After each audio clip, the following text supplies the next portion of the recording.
अस्सलाम वालेकुम। जियो न्यूज़ के साथ मैं हूं तालिब हैदर और मैं हूं नाजिया आशिर। सबसे पहले जियो हेडलाइंस।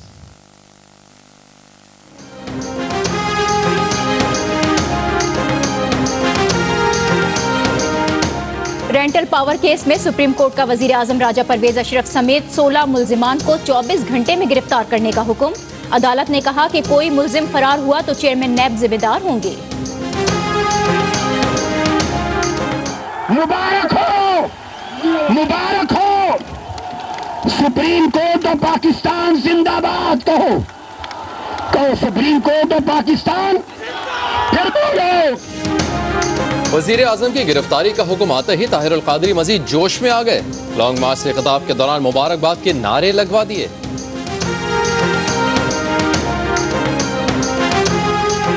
डॉक्टर ताहिर अल कादरी कहते हैं अपना हक लिए बगैर इस्लामाबाद से नहीं जाएंगे। अवाम हुकूमत मफलूज है, सिर्फ अदलिया और फौज ही काम कर रहे हैं। सदर जरदारी मुस्ताफी हों, फौरन इलेक्शन का ऐलान किया जाए, गैर जानिबदार निगरान सेटअप बनाया जाए। इमरान खान भी अपने मुतालबात लेकर मैदान में कूद पड़े, कारकुनों को तैयार रहने की हिदायत।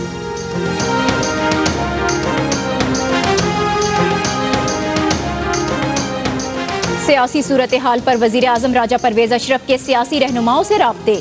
पीपल्स पार्टी की कोर कमेटी भी आज सर जोड़ के बैठेगी। सिंध के कई शहरों में हंगामे, रैलियां और धरने की। फिर सुप्रीम कोर्ट का हुक्म आ गया और हुक्म भी कोई आम नहीं बल्कि वजीर आजम की गिरफ्तारी का। और सियासी और अदालती ही नहीं बल्कि कारोबारी शोबों से भी बड़ी खबर आई है और वो ये है कि कराची स्टॉक एक्सचेंज क्रैश कर गई है। बिल्कुल, इन सब बड़ी खबरों की बात होगी। पहले जाएंगे सुप्रीम कोर्ट के हुक्म और उसके बाद हो रही हलचल की जानिब। और उसके लिए मैं ज्वाइन किया है वफाकी दारुल हुकूमत इस्लामाबाद से मोहम्मद जुनैद ने। अस्सलाम वालेकुम मोहम्मद जुनैद, क्या गहमा गहमी आज वफाकी दारुल हुकूमत में? वालेकुम सलाम तालिब और नाजिया, बहुत शुक्रिया आपका। इस्लामाबाद में तो बहुत सर्दी रही है दिन भर और इस वक्त और दर्जा गिरता चला जा रहा है, लेकिन इस सारी शदीद सर्दी में यहाँ का माहौल इंतहाई गर्म रहा है। एक तरफ तो लॉन्ग मार्च का जो धरना है उसमें डॉक्टर ताहिर अल कादरी हुकूमत को ललकारते रहे, तो दूसरी जानिब सुप्रीम कोर्ट ऑफ पाकिस्तान की जानिब से रेंटल पावर केस में अहकाम जारी कर दिए गए। 16 मुल्जिमान समेत वज़ीर आज़म राजा परवेज अशरफ को भी गिरफ्तार करने की। इसके साथ ही डॉक्टर ताहिर अल कादरी जो इंतखाबी इस्लाहात का मुतालबा कर रहे हैं, ये उनका मुसलसल मुतालबा है। तो दूसरी जानिब सुप्रीम कोर्ट ने इलेक्शन कमीशन को ये अहकाम दिए कि वो मामूल के मुताबिक इंतखाबात की तैयारियां करे, क्योंकि इंतखाबात अपने वक्त पर होंगे और आइन के तय करदा तरीक़ाकार के मुताबिक होंगे। तो ये सारी सूरत हाल रही है। लॉन्ग मार्च में बहुत बड़ी तादाद लोगों की अभी भी मौजूद है, धरना वहाँ पर जारी है। इसके अलावा जो दिन भर खबरें हुई हैं उसकी तफसील भी हम आपको बताएंगे। जिस इन सरगर्मियों का मरकज़ वफाकी दारुल हुकूमत इस्लामाबाद रहा है। सबसे पहले हम बात करते हैं सुप्रीम कोर्ट के आज के फैसले की। Rental power case supreme court ने यह फैसला दिया है, हुक्म जारी किया है कि 16 मुल्जिमान को गिरफ्तार किया जाए। उसमें वज़ीर आज़म राजा परवेज अशरफ भी शामिल है। उनको गिरफ्तार करके चालान जो है वो अदालत में पेश किया जाए। इससे मुताल्लिक़ क्या अहकाम दिए गए हैं आपको ये रिपोर्ट दिखाते हैं। वजीर आजम राजा परवेज अशरफ को गिरफ्तार किया जाए, गिरफ्तारी की रिपोर्ट पेश की जाए। अगर कोई मुल्जिम बैरून मुल्क फरार हुआ तो चेयरमैन नैब जिम्मेदार होंगे। वजीर आजम के साथ रेंटल पावर केस में शामिल दीगर 16 मुल्जिमान की गिरफ्तारी का हुक्म भी जारी कर दिया गया। वजीर आजम की गिरफ्तारी का हुक्म रेंटल पावर केस की समाअत करने वाले सुप्रीम कोर्ट के 3 रुकनी बेंच ने जारी किया। बेंच की सरबराही चीफ जस्टिस इफ्तिखार मोहम्मद चौधरी कर रहे हैं। मौजूदा वजीर आजम पर गिरफ्तारी की खबर उस वक्त गिरी जब अब से चंद दिन बाद ही उनके बेटे की शादी भी होनी है। जराये के मुताबिक नैब राजा परवेज अशरफ समेत 16 मुल्जिमान के नाम ECL में डालने के अहकामात जारी कर चुका है। यूं वजीर आजम पाकिस्तान का नाम एग्जिट कंट्रोल लिस्ट में भी है, उन्हें गिरफ्तार भी किया जाना है और साथ ही वो पाकिस्तान के वजीर आजम भी होंगे। और अगर गिरफ्तारी के बाद भी वजीर आजम मुस्ताफी ना हुए तो तारीख ये दिन भी देखेगी कि मुल्क का चीफ एग्जीक्यूटिव सलाखों के पीछे बैठकर उमूरे मुमलिकत निपटाएगा। रेंटल पावर केस में वजीर आजम समेत जिन 16 अफराद की गिरफ्तारी का हुक्म जारी हुआ उनमें साबिक वजीर खजाना शौकत तरीन, साबिक सेक्रेटरी खजाना सलमान सिद्दीक भी शामिल हैं। दीगर अफराद में शाहिद रफ़ी, इस्माइल कुरैशी, ताहिर बशारत चीमा, मोहम्मद अनवर खान, रफ़ीक भट्ट, कैसर अकरम, मसूद अख्तर, अरशद रजा, राना मोहम्मद अमजद, एजाज बाबर, जफ़र अली खान, गयासुद्दीन अहमद, इंसाफ अहमद और आबिद अली शामिल हैं। 17 जनवरी को सुप्रीम कोर्ट ने जो चालान की रिपोर्ट है वो पेश करने का हुक्म दिया है और ये कहा है कि अगर इस पर अमल नहीं हुआ तो फिर चेयरमैन नैब इसके जिम्मेदार होंगे। चेयरमैन नैब फसी बुखारी ये कहते हैं कि उनको सुप्रीम कोर्ट की जानिब से तहरीरी अहकामात अब तक नहीं मिले हैं और जो तफ्तीश होती है उसमें रुकावट का सामना करना पड़ता है, लेकिन आइन और कानून के मुताबिक फैसले पर अमल किया जाएगा। कराची वो पहुंचे हैं, उन्होंने वहां पर मीडिया से क्या गुफ्तगू की आपको दिखाते हैं। मैं अभी पहुंचा हूं कराची, मुझे नहीं पता कि क्या ऑर्डर इशू किया है सुप्रीम कोर्ट ने, मगर जो भी ऑर्डर इशू किया है उसका हम इंतज़ार करेंगे रिटन ऑर्डर का, प्रिसाइसली कि क्या क्या कहते हैं, और फिर उस पर अमल करेंगे with in the law, with in the constitution. ये हमारा काम है, तो हम करेंगे। आपके पास कोई फहरिस्त मौसूल हुई है कि कौन कौन से नाम उसमें शामिल हैं, पीएम के अलावा और कौन से नाम शामिल हैं उसमें? इस वक्त आई थिंक कोई 19 लोग हैं या 17 लोग हैं, 16 लोग हैं, तो उनको ECL पे रखा गया है। ये हम कंफर्म कर लेंगे मिनिस्ट्री ऑफ इंटीरियर से कि अभी तक ECL पे हैं कि नहीं, और फिर आगे जो कार्रवाई होगी अंडर द लॉ वही हम करेंगे। सर, अंडर द लॉ आपको जो है कोई काम करने में, जो अंडर द लॉ काम होना है उसमें भी रुकावटों का सामना है क्या फिलहाल? रुकावटें तो हमेशा होती हैं तफ्तीश में, तो but we have to overcome these and proceed. ये तो हमारा काम है। Thank you. अब आपको इस वक्त बता दें कि विफाकी दारुल हुकूमत के दीगर हालात की हम बात करेंगे। हमारे साथी एंकर मसूद रजा पंडाल में मौजूद हैं, लॉन्ग मार्च के धरने में, और बाकी रिपोर्टर्स से भी बात करेंगे। इस फैसले पर जो रद्द-ए-अमल आया उसमें विफाकी वज़ीर दाखिला रहमान मलिक ने कहा है कि मुल्ज़िम, मुजरिम और अंडर इन्वेस्टिगेशन में बहुत फ़र्क होता है। वज़ीर आज़म राजा परवेज़ अशरफ को मुजरिम ना समझा जाए। उन्होंने इससे मुतालिक मज़ीद भी गुफ्तगू की है, आपको दिखाते हैं। इस ऑर्डर के बाद वो अभी भी प्राइम मिनिस्टर हैं, लिहाजा लोगों की इतला के लिए, लोगों की क्लैरिटी के लिए उनको जो कोई वसवसा है वो मैं निकाल देता हूँ। He is prime minister and इंशाल्लाह he will continue to be the prime minister. इस फैसले के बाद, इस हुक्म के बाद विफाकी दारुल हुकूमत में एक भौचाल सा महसूस हुआ। मौलाना फजलुर रहमान ने कहा है कि ये जो हालात हैं ये जमहूरी कुव्वतों के हक में नहीं है, जबकि विफाकी वज़ीर इत्तलात कमर ज़मान कायरा ने भी अपना रद्द-ए-अमल देते हुए कहा कि अवाम जमहूरी कुव्वतों के जो जमहूरियत के खिलाफ कुव्वतें हैं उनको किसी सूरत कामयाब नहीं होने देंगे। आला अदालत की जानिब से वज़ीर आज़म राजा परवेज़ अशरफ की गिरफ्तारी के अहकामात के बाद वफाकी वज़ीर इत्तलात कमर ज़मान कायरा का कहना था कि कोई कुछ भी ख्वाहिश करे, अवाम जमहूरियत को डीरेल नहीं होने देंगे। हमने पाकिस्तान की तारीख के बदतरीन अदवार भी देखे हैं, लेकिन हम घबराते नहीं हैं। हम शहीद हो जाते हैं, घबराते नहीं हैं। आपको याद है ना कि गिलानी साहब का इशू के ऊपर भी हमारे हाथ पांव नहीं फूले थे, बावजूद इसके कि बहुत सारे लोगों ने बगलें बजाई थी, बहुत तारीखी दिन करार दिए गए थे, बड़ा जोर जोर से गले फाड़ फाड़ के इस पे बातें हुई थी, लेकिन हमने अपना कूल कायम रखा था। ये वाकया उससे बिल्कुल मुख्तलिफ है, ये वाकया उससे सरीहन मुख्तलिफ है, और ये कादरी साहब अपने प्लान के मुताबिक, अपने तरजीहात के मुताबिक, अपनी जो भी उनका ताने बाने से मिला के उन्होंने अपने स्क्रिप्ट के मुताबिक इसकी पहले डेट दी हुई थी। दूसरी जानिब जमीयत उलमा इस्लाम फे के अमीर मौलाना फजलुर रहमान कहते हैं मौजूदा सूरत हाल तमाम जमहूरी कुव्वतों के हक में नहीं है, लेकिन इससे सारी सूरत हाल जो है ज़ाहिर जमहूरी कुव्वतों के फायदे में नहीं जाएगा। जो भी सूरत हाल जाएगी वो गैर जमहूरी कुव्वतों के मफाद में जाएगी, और मुल्क का आइन जो तकाजा करता है हालात की तब्दीली का, आइन से मावरा ही फिर इक़दामात होंगे। और लगता ऐसा है कि वो कुव्वतें जो पाकिस्तान को आइन और जमहूरियत की पटरी से उतारना चाहते हैं, इस वक्त उनकी पोजीशन ज्यादा मुस्तहकम और मजबूत लग रही है। आपको बताएं कि सुप्रीम कोर्ट की जानिब से आज जब ये अहकामात जारी किए गए तो उसका जो फौरी रद्द-ए-अमल देखने में सामने आया वो इस्लामाबाद के जिन्ना एवेन्यू पर लॉन्ग मार्च के शुरका थे उनकी जानिब से, डॉक्टर ताहिरुल कादरी की जानिब से आया, जिसके बारे में उनका कहना ये था कि ये जो कोशिशें उनकी जानिब से जारी थी, जो मुतालबात किए जा रहे थे, उसमें उनका दावा ये था कि ये एक फतह की सूरत है, इसका आगाज़ हो सकता है। इसके साथ साथ जो वज़ीर आज़म की गिरफ्तारी का हुक्म सुप्रीम कोर्ट से जारी हुआ, इसके बाद मुल्क के मुख्तलिफ हिस्सों से रद्द-ए-अमल देखने में सामने आया। खासतौर पर सिंध में काफ़ी रद्द-ए-अमल सामने आया, जहाँ पर मुजाहरे भी किए गए, तोड़ फोड़ भी की गई, लेकिन बाज़ इलाके, शहर ऐसे भी थे जहाँ पर भंगड़े भी डाले गए और साथ मिठाइयाँ भी तकसीम की गई। आपने ये रद्द-ए-अमल देखा आज शाम को जब सुप्रीम कोर्ट की जानिब से ये फैसला दिया गया इस रेंटल पावर केस की समाअत के दौरान, तो वहाँ पर जियो न्यूज़ के सीनियर नुमाइंदे अब्दुल क़य्यूम सिद्दीकी भी मौजूद थे। इस अहकामात और इस फैसले के बारे में हम उन्हीं से बात करेंगे। क़य्यूम, आप वहाँ पर मौजूद थे, सुप्रीम कोर्ट में क्या समाअत हुई आज और क्या इसका पस मंज़र था जिसके बाद सुप्रीम कोर्ट को आज ये अहकामात जारी करने पड़े?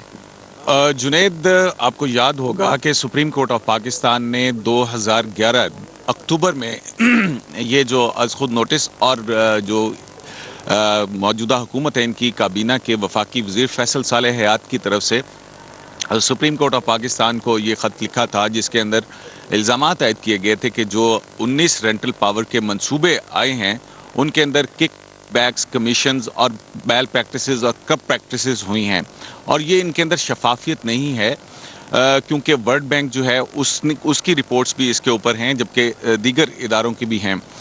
तो इस तरह से ये केस जो है तकरीबन 3 माह तक इसकी समाअत हुई थी, अक्टूबर, नवंबर और दिसंबर में 2011 में। उसके बाद सुप्रीम कोर्ट ऑफ पाकिस्तान ने इस पर फैसला महफूज किया और फिर 30 मार्च 2012 को सुप्रीम कोर्ट ऑफ पाकिस्तान ने ये तफसीली फैसला जारी किया था, जिसके अंदर ये कहा गया था कि जो 2006 और उसके बाद 2008 और उसके बाद से जो अरसा है, जिस अरसे के दौरान ये रेंटल पावर हुआ है, मंसूबे हुए हैं उनके ऊपर, इस अरसे के दौरान जिन जिन वफाकी वज़रा, सूबाई सेक्रेटरीज़, वज़रा ख़ज़ाना, वज़रा सेक्रेटरी ख़ज़ाना और जितने भी पेप्को, नेप्रा और जितने भी जेनकोस हैं, उन तमाम के ख़िलाफ़ जो है क्रिमिनल लाइबिलिटी जो है वो फिक्स की जाए और उनके साथ साथ सिविल लाइबिलिटी भी, यानी कि उनसे रकम भी इंटरेस्ट के साथ वसूल की जाए।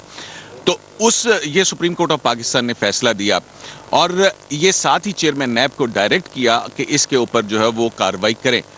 और ये 30 मार्च 2012 के बाद तकरीबन 6 महीने तक, 7 महीने तक सुप्रीम कोर्ट ऑफ पाकिस्तान के इस फैसले पर अमल दरामद नहीं हुआ, जिस पर फिर जो चेयरमैन नैब हैं उनके खिलाफ और जो इन्वेस्टिगेशन टीम थी उनके खिलाफ सुप्रीम कोर्ट ऑफ पाकिस्तान ने तौहीन अदालत के नोटिसेस जारी किए थे। उसके बाद इस केस की तफ्तीश जो है वो चल रही थी, लेकिन ये चेयरमैन नैब की जिम्मेदारी थी कि वो इस मामले में मुकदमा दर्ज करते, कार्रवाई की। आज की जो समाअत थी उसमें क्या हुआ फिर? आज की समाअत को भी अगर हम देखें तो पिछले जुमे को जो समाअत थी और फिर एक उससे पहले मंगल के रोज़ जो समाअत हुई थी सुप्रीम कोर्ट ऑफ पाकिस्तान में, वो ये इस बुनियाद पर हुई कि जो आईओ असगर खान जो कि इन्वेस्टिगेशन कर रहे थे और उन्होंने जब अदालत ने उनसे पूछा कि उन्होंने इसके ऊपर अभी तक कार्रवाई क्यों नहीं की है, तो उनको अदालत को बताया गया कि उनको तो इस केस की तफ्तीश से अलग कर दिया गया है और उन्होंने वो तमाम रिकॉर्ड जो नैब का था वो सुप्रीम कोर्ट में पेश किया, जिसके मुताबिक राजा परवेज़ अशरफ समेत जो बाकी दीगर 15 लोग हैं और एक दूसरा रेफरेंस जो जिसमें शाहिद रफ़ी और उसके अंदर भी दूसरे रेफरेंस भी वज़ीर आज़म का नाम है, उस पर जो है उनको तफ्तीश से अलग कर दिया गया, जिस पर सुप्रीम कोर्ट ने कहा इनको क्यों अलग किया गया है। तो एक नोटिफिकेशन जो ब्रिगेडियर फारूक हैं, प्रिंसिपल सेक्रेटरी हैं चेयरमैन नैब के, उन्होंने अदालत में पेश किया कि इनको बहुत बहुत शुक्रिया क़य्यूम सिद्दीकी। ये आज की समाअत की वजह बनी कि चेयरमैन नैब ने जो इससे पहले अहकामात दिए गए थे उस पर अमल दरामद नहीं किया, तो उसके बाद सुप्रीम कोर्ट ने ये हुक्म दिया है कि इन 16 मुल्ज़िमान जिनमें वज़ीर आज़म राजा परवेज़ अशरफ भी शामिल हैं, उनके खिलाफ उनको गिरफ्तार किया जाए और जो चालान है वो 17 जनवरी को उसकी रिपोर्ट सुप्रीम कोर्ट में पेश की जाए।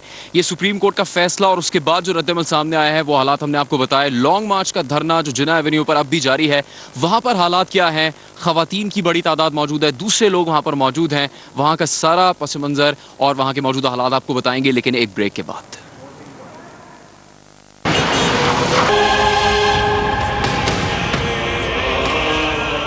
असेंबलियां खत्म करने की डेडलाइन 11 बजे खत्म हो गई। लगभग 2 घंटे बाद ताहिरुल कादरी ने डी चौक पर तकरीर शुरू की। कहा कि आज का लॉन्ग मार्च इनकलाब की इफ्तिताही तकरीब है, वो कारकुनों को हुक्म दें तो ऐवानों पर कब्जा कर लें, लेकिन वो कब्जा करने नहीं, मुल्क बचाने आए हैं। फेक गवर्नमेंट के लोग, जाली हुकूमत और जाली असेंबलियों के लोग, ये हमारी आला ज़र्फी है। ये खतरा महसूस न करें कि आज शायद खिताब के बाद वो ऐवान सदर या ऐवान वजीर आज़म पर कब्जा करके अवामी हुकूमत का ऐलान कर देंगे। हम मुल्क में अनारकी और बदअमनी नहीं फैलाना चाहते, ना ऐसे अमल का रिवाज चाहते हैं। हम आपको गिरेबानों से पकड़कर कानून के ताबे करना चाहते हैं। अल्लामा ताहिरुल कादरी ने कहा कि हुकूमत में शामिल तमाम जमातें लूट खसूट में मुलविस हैं। सिर्फ फौज और अदलिया 2 इदारे हैं जो काम कर रहे हैं। खिताब के दौरान ही ताहिरुल कादरी को यह खबर पहुंचाई गई कि सुप्रीम कोर्ट ने वजीर आजम की गिरफ्तारी का हुक्म जारी कर दिया। उनका जोश खिताबत और बढ़ गया। उसी अंदाज में मजमे को मुबारकबाद भी दी। मुबारक हो मुबारक हो, मुबारक हो। सुप्रीम कोर्ट ऑफ पाकिस्तान जिंदाबाद कहो, कहो सुप्रीम कोर्ट ऑफ पाकिस्तान, फिर बोलो supreme court of Pakistan. Supreme court of Pakistan, सुनो, सुप्रीम कोर्ट ऑफ पाकिस्तान ने अभी अभी वजीर आजम को गिरफ्तार करने का हुक्म जारी कर दिया है। फतह का दिन है, अवाम की फतह हो गई, फतह हो गई, मुबारक हो। ताहिरुल कादरी ने कहा कि अभी उन्होंने आधा खिताब किया तो आधा काम हो गया, मजीद आधा खिताब कल करेंगे। अभी कौम फतह का जश्न मनाए। तमाम लोग नमाज जोर अदा करें और नमाज जोर के साथ 2 नफल शुक्राने के अदा करें, अल्लाह से गुरेज हो जाए और इतलाएं करें ताकि कल इज्तिमा दोबारा हो, जो काम बाकी रह गया वो भी पूरा हो जाएगा इंशाअल्लाह। Victory victory victory. Tahirul Qadri ने कहा कि जब तक वो मुतालबात मनवा नहीं लेते यहाँ से जाने वाले नहीं। उन्होंने कराची के हालात पर कहा कि वहाँ हालात खराब हैं, हुकूमती गमाश्तों ने खुद दहशतगर्द पाल रखे हैं।